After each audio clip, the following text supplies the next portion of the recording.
weird world. You have too many black men that go through that, and then the black women, same thing. You know, I see a lot of black women. You know, you're literally bragging to the whole world about how good your vagina is. Like, I guess are you offering the whole world your vagina? Is that?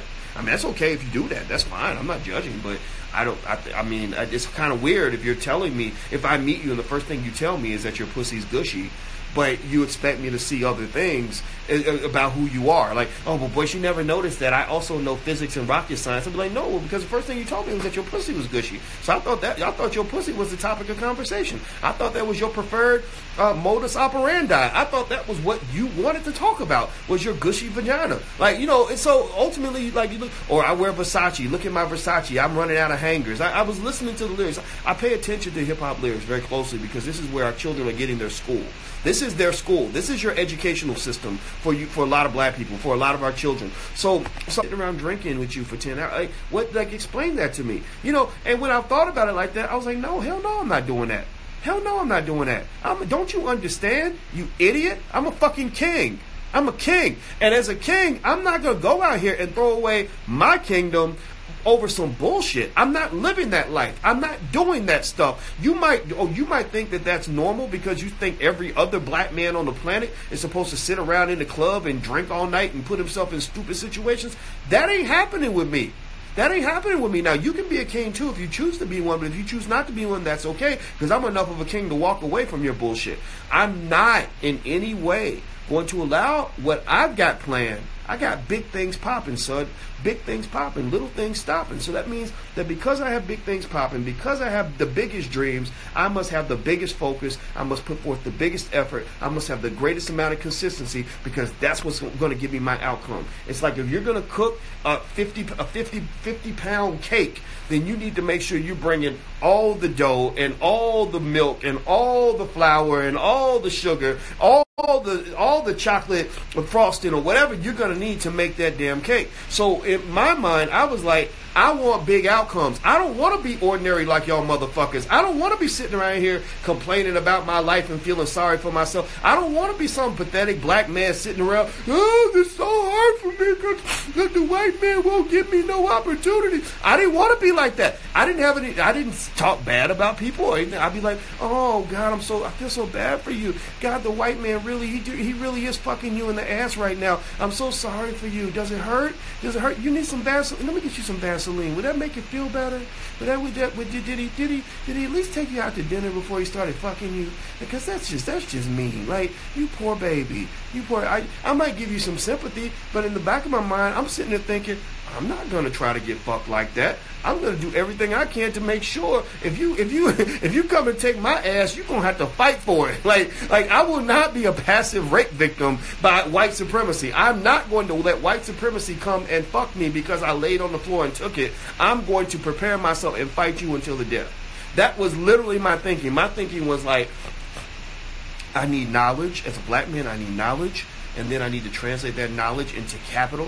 I need to translate that capital into some sort of business or enterprise where I can be independent. I need to have strategic thinking. I need to be ready. I need to have awareness. Drugs don't bring awareness, that maybe not awareness from what's happening on this planet anyway. So I don't want to be high and drunk when the white man comes and gets me. I don't want to be in that situation. I want to be okay. I want to be successful. I want my kids to look at me and say, man, my daddy's a strong man. My dad got a handle. He's on top of his shit. My dad, he may not always win, but if he goes down, you ain't gonna get my daddy without a fight. You ain't gonna just get him because you call him slipping. You know, you ain't gonna get him because you came and raped him while he was laying in the bed drunk. No, if you come and you take something from my daddy, you're gonna come in there and fight for it, because he's gonna fight you tooth and nail to the very end. So ultimately, you know, that the thing is, I don't think that we have a culture amongst the black men especially that's really teaching the black men how to fight.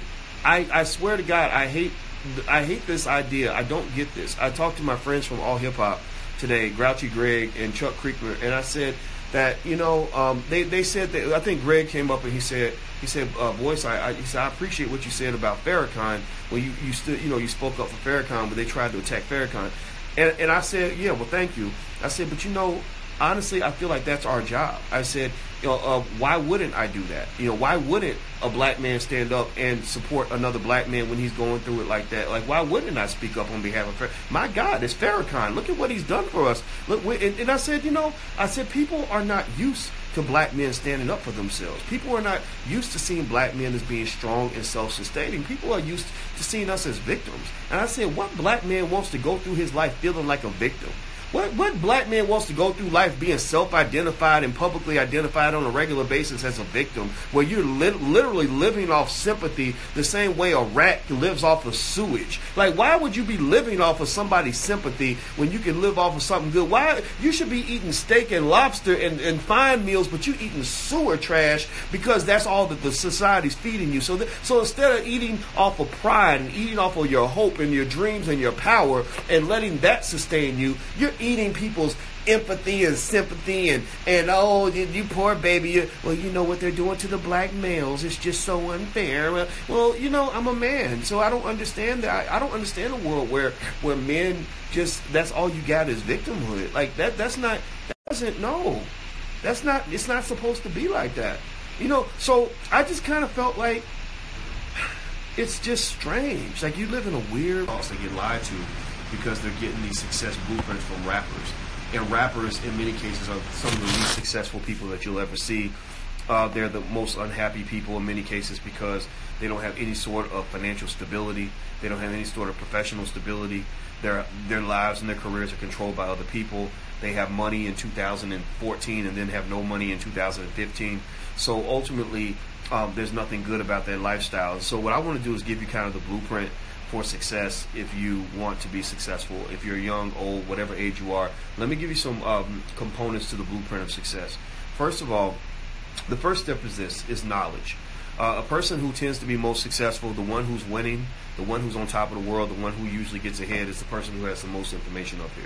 If you read lots of books and magazines and articles and everything you can get your hands on in order to get information, then you're going to be better at that thing than the person who has no information. So one of the things that black children do, that they're trained to do by media and by the culture, is they're trained to not read. They're trained to throw books out the window instead of actually picking those damn books up. And what's happening is they're getting left behind and don't even know they're being left behind. You're so far behind in the race, you don't even know that there is a fucking race. You're so far out of the picture that you're not even thought about. You don't even exist in their thoughts, let alone in the actual picture itself. You're definitely not in the picture, but you're not even in their mental picture, which could literally go to all expanses of the universe. You don't exist. So many of our kids that don't want to read, don't want to learn, but they can learn everything else. Like, they can learn how to get Cardi B's album. They can learn how to get tickets to a Beyonce concert. They can learn how to get some Gucci. They can learn how to get to the club. They can learn how to go see Black Panther, but they can't learn how to read a damn book. Those kids are losing. Those kids are never going to win. Those kids, most of them, are not going to get ahead. Cardi B will tell you, she's like, I got to the top because I was a stripper and I was doing all this stuff in the club, and that's what helped me to become famous and successful. So now, literally, you got a lot of young people that, unfortunately, they've never been taught the game. They are so lost on the game that they really are replicating that formula. Like, they're really, like, you're going to have like a whole avalanche of like rapping strippers. It's going to be raining rapping strippers next year. Watch, you're going to see so many rapping strippers that it's going to be more than like black boy basketball players that you're going to find. Like, you find anywhere you go, you can always find a black boy that wants to get to the NBA. You always find a black man that wants to be an entertainer or a rapper or whatever, and you're going to find rapping strippers everywhere because everybody's going to be thinking that the Cardi B success model is going to work. And it doesn't work for everybody. It works for like 1 in 10 million. And so you're going to have one successful person, and you're going to have 999,000 or 9,999,000 rapping strippers who wonder why they thought they were going to get $1 million pot of gold, but they ended up with an empty bank account, a couple of STDs, and in a brain that's in severe need of psychotherapy, right? So what I'm saying is that, we are losing when we don't read. If you don't have your kids reading every day, then you're not a good parent. If you don't have your kids, if you're not putting books in front of your children, taking them to the library, making sure they obtain knowledge, then your children are going to lose, and it's going to be your fault because you didn't prepare them for this battle. Next, second is time management. Time management is critically important when you talk about what it means to be successful in life. Time is the most valuable resource that you have. A successful person, a winner, somebody who really wants to get on top of everything is not a person who's going to let you waste their time. You will never waste my time. When you get me on the phone, if I talk to you and it's a dumb conversation and you wasted 20 minutes of my time, I'm going to be mad at you. I'm going to write you a formal letter, mail it to you, and demand that you give me my 20 minutes back. Because Lord knows I could have used that 20 minutes to build up something, to do something, to work on something, to be productive. No, I'm not going to give my 20 minutes away to the TV. No, I'm not going to give my time away to invest it in nonsense. No, I'm not going to give all my time away, hanging out at the club. I put my time into the things that I want to be successful, because there are rules to this shit. There are rules to the game that basically say that if you want to be great at anything, you got to put like 10,000 hours into that thing. So in my mind, I'm putting time into that bank account so that I can get my 10,000, so I can be dripping, so I can be stunting, so I can be winning, so I can be on top of the world. I'm not gonna just throw it all away and then wonder where my time went. I saw a person that I have a friend that's a really successful person. He's like a mega star, actually. And one of the things he told me a long time ago was that, he breaks his time up. Like, he has little blocks of 30-minute, 45-minute intervals in his head. And he's always thinking about what he's doing with that 30 minutes. He doesn't waste it on anything that's not going to help him get what he wants out of life. Even if he does leisure, it's deliberate leisure. It's like, okay, I'm going to do 3 hours of leisure, and then I'm going to get right back to it. So ultimately, people that tend to get ahead are people that don't waste their time, because they see their lives as valuable. They see their time as valuable even before they're making a lot of money. They see their time as valuable to the point where they're not going to let you take their time and throw it away. Because even when you're broke and you can't invest money, you can always invest time in working on something, reading something, learning something, doing something new. When I was on an airplane, I was listening to audiobooks. I was sitting on these airplanes for 13 hours yesterday trying to get out to Canada. I said, okay, well, I'm mad that I got to sit on these planes all day, but I'm not going to waste my time. I'm going to listen to these audiobooks so that I can have a skill, so that later on I can apply that to whatever it is that I'm doing. Next, consistent work. Consistent work ethic. For some reason, nobody talks about work ethic the way they should. When you talk about young people, there's nobody really telling them the importance of hard work. For some reason, when I'm looking at the culture, I'm seeing a culture that's really built on people pretending like they worked hard to become something that's all fake, it's all false, it's all stupid. And ultimately, what I have observed is that when you talk about formulas of success, let's talk about sports. Kobe Bryant had a formula. Kobe Bryant had a fucking formula. There's nothing normal about the way Kobe Bryant conducted himself as a basketball player. When Kobe Bryant was practicing basketball, he practiced at an insane level on a daily basis. Kobe Bryant would practice until everybody went home. Kobe Bryant would play you one-on-one and never let you score a point. Kobe Bryant played every single game like it was his last. Kobe Bryant was on the court, rain, sleet, snow, or hail. Kobe Bryant was out there dribbling basketball to school, back home from school, after school, during school, whenever he could dribble a basketball, because he said, I want to be the best basketball player in the world, and that's what he became. That's what he became. Now, one of the things that people don't understand is that they look at that success and they think somehow this stuff magically happens to you, that you just get lucky and one day you wake up and you have $100 million in the bank because you're on top of the world. That is not true. I have met athletes who have won, Super Bowls. I have met actors who have made $100 million. I have met business people who are worth $1 billion. I have met people that have come up with cures for diseases. I have met all kinds of people who have done amazing things in their life. And I'm going to tell you like this right now, that 99.9% of them had at least 2 or 3 things about them that I noticed in the first 3 minutes that showed me that they were not ordinary people. There were things that I saw instantly that showed me that these individuals see the world differently. They work differently. They challenge themselves differently. They put a different amount of effort from everybody else. Their focus is different. They ain't like you. They ain't like me. They ain't like regular people. They are people that accomplish the greatest things in the world because they see the world differently.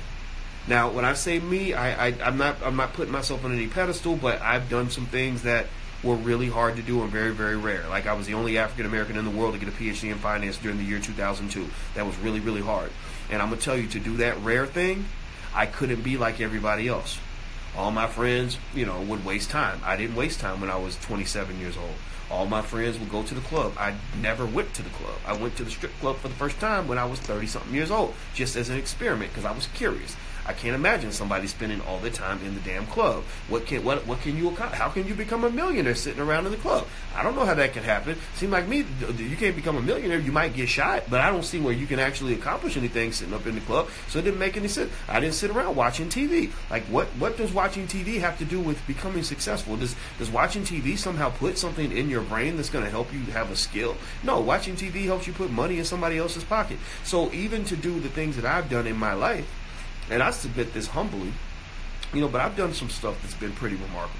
In college, I'll just give you like a track record. In college, I had the highest grade point average of every black student on the entire campus, and I didn't just do that, but I actually worked a full-time job, and I took more credit hours than 99% of my friends. I didn't know a single person who took more credit hours than I did. So I took more credit hours than other people, and I worked a full-time job, because I had to pay my bills, and I still had a higher GPA than everybody else. Do you think that I could have those unique outcomes by acting like everybody else? No. I scrutinize everything everybody told me to do. So people be like, "Hey Boyce, let's go get drunk." I'll be like, "Why? I don't understand that. How does getting drunk help me? Like I don't get it. Okay, let me think about alcohol for a minute. All right, I have uncles who have died from alcoholism. I have relatives who are such bad alcoholics that their kids don't even like them. I have seen black men get locked up and murdered in the middle of drunken stupors where they were doing dumb shit because they were high or drunk, whatever. I didn't see anything good. I've seen people die from drunk driving accidents, so I don't understand. Like, explain that to me. Like, how does getting drunk help me achieve my goal? So if I get drunk with you at 6, and I'm out, from 6 a.m. or 6 p.m. until 10 a.m. or 11 a.m. the next day. So that's about 12, 13, 15, about 17, 18 hours of my life that I'm giving to you to do what exactly? What am I getting? I'm investing time, but what am I getting in exchange for what I'm spending? I'm spending something, but what am I getting back? I know what happens if I study for 10 hours. If I study 10 hours, I'm going to have 10 hours of knowledge. I'm going to be 10 hours smarter. I'm going to be dripping. I'm going to be the man. After I study 10 hours, I get that good feeling that comes with being successful. I know what I get from studying for 10 hours, but I'm not sure I understand what I get from sitting around. Was happening? Get the comment section, subscribe, make sure you hit that like button. Oh, shit.